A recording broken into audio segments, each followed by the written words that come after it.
Okay, it's about time that I go back to reviewing some games, and what better way to start than review the recently released Resident Evil 5. Alright, I'm going to admit, I didn't even begin playing the series until my brother Mark one day decided to get Resident Evil 4 for the GameCube. And thank goodness he did. Resident Evil 4 is one of my favorite games of all time. In fact, I own all three versions of it, with the exception of the PC version, which I heard was a half-ass port anyway. Now, I was familiar with the franchise before then, but I never took interest in it. It wasn't until after playing the fourth one that I decided to go back and play the old games. I played and beaten Resident Evil 1, well, the remake on the GameCube, and it was okay. It was certainly more difficult. I played and beaten Resident Evil 2, which I definitely found more enjoyable than the first one, remake or not, and then I played and beaten Resident Evil 3, definitely my least favorite of the bunch. I also took a gander at Resident Evil Survivor, which I put down minutes after playing, and then I played a bit of Resident Evil Outbreak, which wasn't that stellar to me at all, and because of that I never took interest in its sequel, Outbreak File Number 2. The only ones I haven't really played are Resident Evil 0 and Resident Evil Code Veronica, which is considered a classic by many. Regardless, thanks to the internet and playing Resident Evil Umbrella Chronicles, I was able to catch up with the game story-wise. Resident Evil 5 takes place 10 years after the original Resident Evil and stars series veteran Chris Redfield, who's definitely done a serious amount of training montages in between Code Veronica and this game. No longer a member of STARS, he's now part of the organization BSAA, which specializes in anti-bioterrorism. He's sent to Africa, where he's accompanied by Sheva Alomar, who speaks with an Afro-Brit-Australian accent. And I say that because it's hard to distinguish whether her accent is African, British, or Australian. My name is Sheva Alomar. Your reputation precedes you, Mr. Redfield. You okay? You don't have to get touchy. Anyway, upon beginning the mission, they are attacked by the townspeople who are infected with Las Plagas, the same parasite that caused all that shit in Resident Evil 4. These people, however, are much more aggressive, and by that, I mean they run this time. The first half of the story involves Chris and Sheva looking for a terrorist dealer named Ricardo Irvin, who in my opinion has the largest forehead of any character in the franchise. His voice acting is also pretty damn laughable. Oh, I'm not like them. I'm a businessman with standards. Whoa! Suckers! Whoa! You're making me look bad! I just had an extreme makeover! Whoa! The second half of the game brings the return of known villain Albert Wesker, who's planning on infecting the entire world with a parasite known as Ouroboros. Because Wesker is so juiced up on the virus he injected himself with in the first game, he's now fallen into that stereotype villain where he views himself as a god and wishes to start mankind anew with a creature that looks like something I crapped out last night. Alright, so any of those who haven't played the game yet or have no idea what the story is about, I warn you now. This next bit is spoiler heavy, but you should have seen it coming in the first place! In the middle of the game, it's implied through flashbacks that Jill Valentine, our lovable heroine from the first game and third game, is dead. However, it turns out that the mysterious woman in the bird mask who helps the bad guys throughout the entire game turns out to be indeed Jill Valentine. What? It is? Oh, what the fuck? Chris and Sheva manage to make Jill snap out of it and continue their hunt for Wesker. There's also this Excella chick that stands by Wesker's side throughout the story, thinking herself as a queen to Wesker's kingship attitude. But I found her pretty damn forgettable, and what happens to her in the end was also pretty predictable, but mysteriously satisfying. After fighting with an overgrown Ouroboros, the two are ready to take on Wesker himself. Wesker intends on spreading Ouroboros via a stealth bomb where will ensure complete global saturation. Chris and Sheva won't let that happen and take on Wesker inside the giant plane.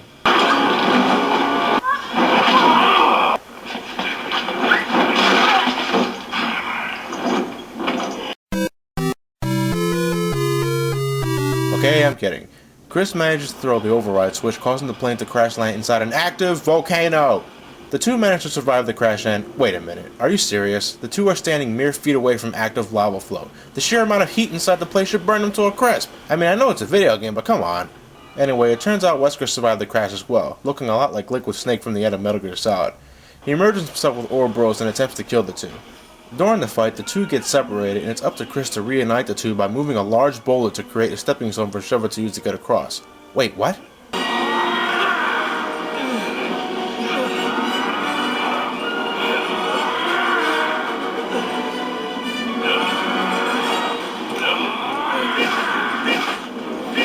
He's punching the boulder!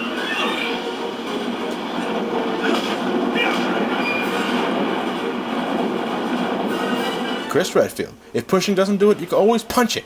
With the real superpower of teamwork, Chris and Sheva managed to defeat Wesker. And by defeat, I mean massacre him.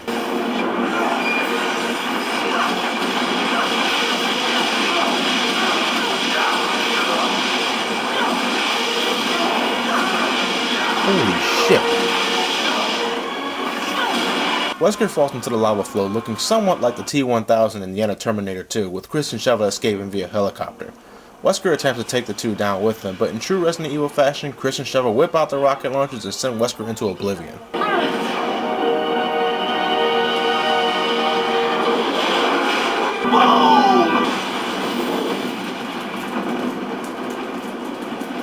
The helicopter flies into the sunset, and that's where the game ends. How climatic. Resident Evil 5 plays exactly like its predecessor, Resident Evil 4. Gameplay is divided into chapters, and the camera is switched to an over-the-shoulder perspective, allowing you to see what the character sees. This allows you great freedom over where you can shoot the enemy, giving a different result depending on where you shoot.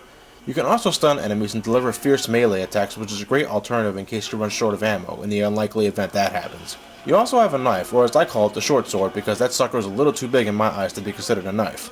In single player mode, you can control either Chris or Sheva, with the computer controlling whoever you didn't pick. The game is heavily co-op based. You need to work together with your partner in order to get through the many obstacles the game throws at you. Though the single player is nice, the gameplay is much better when you have a buddy to tag along with you, either through split screen, system link, or online. 2 players is certainly better than 1. The inventory setup is also a bit different this time. Throughout the game, your inventory is limited to only 9 spaces, and it's all real time, meaning while you're looking through your stuff, the game is still playing, so you better be quick with your item management or else you're going to regret it. Weapons come in all flavors. You have the classic handguns, shotguns, machine guns, magnums, sniper rifles, and everything else that comes in all sorts. And by collecting money scattered throughout the areas, you can upgrade them in between chapters to increase their firepower, ammo capacity, reload speed, and other things the gun might come with. Upon maxing out the upgrades for a weapon, you can also unlock infinite ammo for it, making killing enemies more satisfying and fun. Besides cosmetic differences, Chris and Sheva play exactly the same, the only real difference being that Chris is on the left side while Sheva looks on the right side. Enemies come in different flavors as well. They can range from infected humans, dogs, giant insects known as reapers, alligators, spiders, and lickers, making a welcome return. The bosses come in different flavors as well, ranging from different versions of Ouroboros, the return of El Gigante, and whatever Las Plagas throws at you. Graphically speaking, the game is gorgeous. The amount of detail put into the characters and the environment is spectacular. Everything else like reflections, lighting effects, and atmosphere are also amazing. This is definitely one of the best looking games on the 360 and PlayStation 3. The voice acting and lip syncing is also top notch, though in true Resident Evil fashion the dialogue can be rather goofy and sometimes hilariously bad. I have Ouroboros. I think the odds are fair. 2 on 2. Flame on, asshole! Music-wise, it's pretty good. The music team wanted to give the sound an action movie facelift, and overall, it sounds pretty cool. Speaking of an action movie, this is no longer the survival horror series some of you have grown to love. Now, I never considered Resident Evil scary. Yeah, it made me jump a few times, but overall it was never scary. Resident Evil 4 began to give the series a more action feel, and it's even more rampant in this installment. There's never, and I mean never, a moment in this game that scares you. There are times when the intensity will rack up, yeah, but in terms of actual fear, there's none here. The game also sports 4 difficulty levels: amateur, normal, veteran, and professional. Between the first 3, the only real difference is the amount of damage you take, but in professional mode, that's when things get ridiculous. In professional mode, just about everything, and I mean everything, can kill you in 1 hit. 1 hit! And if for some unfortunate reason you're trying to beat professional mode with a computer-controlled partner, Why? that's not to say the AI is terrible, but it wastes ammo and healing items like there's nothing else.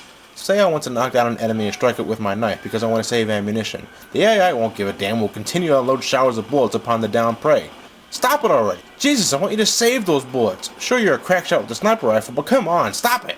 The boss fights are also incredibly easy. With the exception of professional mode, just about every boss fight is really simple. It's probably because the method of defeating them is made so blatantly obvious that it's as if the game doesn't think you're capable of figuring out how to defeat the boss yourself. Secondly, although it may be just me, but the pacing of this game is terribly outplaced. Up until the beginning of Chapter 3, the game is fast-paced and definitely brimming with action. Then upon reaching the marshlands and until you finish the temple area, the game comes to almost an immediate halt with you attempting to solve the only puzzles the game has to offer. I can safely say the marshlands and the temple area are my least favorite areas of the game.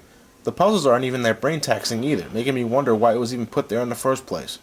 The game also brings back the Mercenaries minigame, where you can try to achieve a high score by killing as many enemies as you can.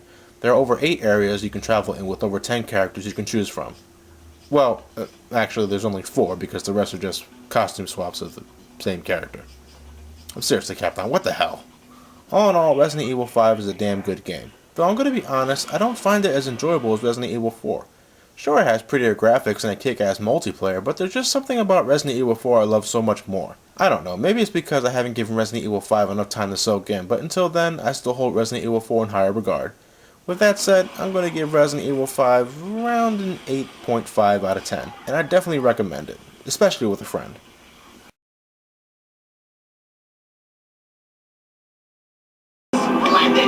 timing! You two are just in time for the fireworks show! There won't be any fireworks.